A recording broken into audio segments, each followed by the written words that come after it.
It started with a small lie, the kind that's meant to protect. Or at least, that's what Mary told herself. When neighbors asked, "How's your son doing?" she smiled proudly. "Oh, David. He's doing wonderful. Working abroad now, finally making something of himself."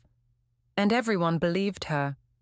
After all, Mary had always been honest, a kind, quiet woman from a small town, known for her strength and grace.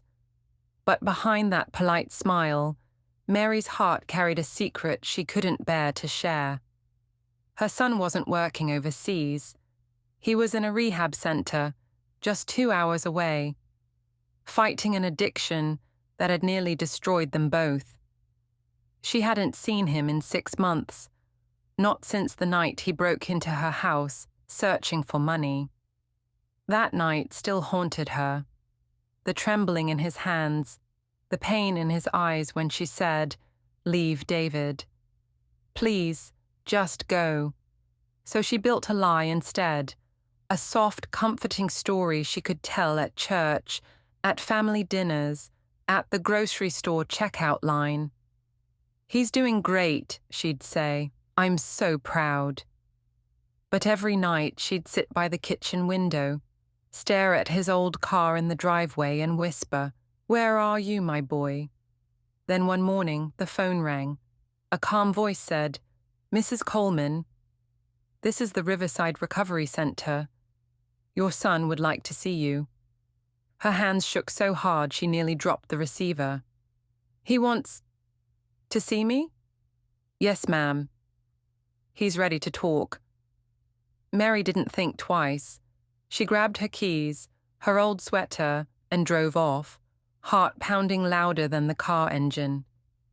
As she pulled into the center's gravel driveway, she whispered a prayer under her breath. "Please, God, let me have my son back." David looked different, thinner, tired, but his eyes, they were clear for the first time in years. He smiled faintly. "Hey, Mom." She froze, then slowly reached out and hugged him. For the first time in a long while, he didn't pull away. They sat together in silence for a moment. Then David said quietly, "I heard you've been telling people I'm working abroad." Mary's heart sank. I just didn't know what to say." "It's okay," he said, his voice soft. "I get it. You were ashamed of me." She looked down at her hands. "No, David. I was ashamed of myself. I thought I'd failed you." He reached out and held her hand. "You didn't fail me, Mom. You saved me, even when I didn't want to be saved." And for the first time, the truth felt lighter than the lie she'd carried all those months. To be continued. Mary began visiting every week. Sometimes they'd talk for hours. Sometimes they'd just sit together, letting silence do the healing. One afternoon, David handed her a letter. "For you," he said. "I wrote it my first week here." She opened it slowly. Inside, the words tore through her heart. "I thought you stopped loving me. But now I realize you were the only one who never gave up." Mary wept quietly. "Oh, David, I never stopped loving you. I just didn't know how to help anymore." From that day, she stopped lying. When people asked about her son, she told the truth. "He's in recovery," she said, "and I've never been prouder." Some people looked away, others offered kind smiles, but Mary didn't care. For the first time in years, she felt peace. Months passed.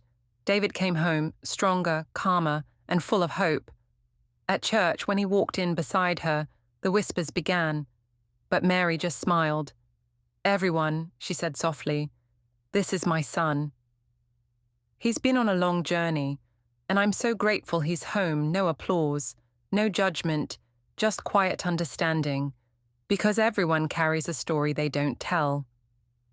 Moral: shame hides where truth can heal, and healing begins when we stop pretending that love is perfect. Thank you for listening to The Son Who Disappeared. Have you ever hidden a truth because you were afraid of what people might think? Share your thoughts below. Someone might need to hear your story. Subscribe for more heartfelt real-life stories about love, forgiveness, and finding strength in honesty. Until next time, remember, truth doesn't shame us, it saves us.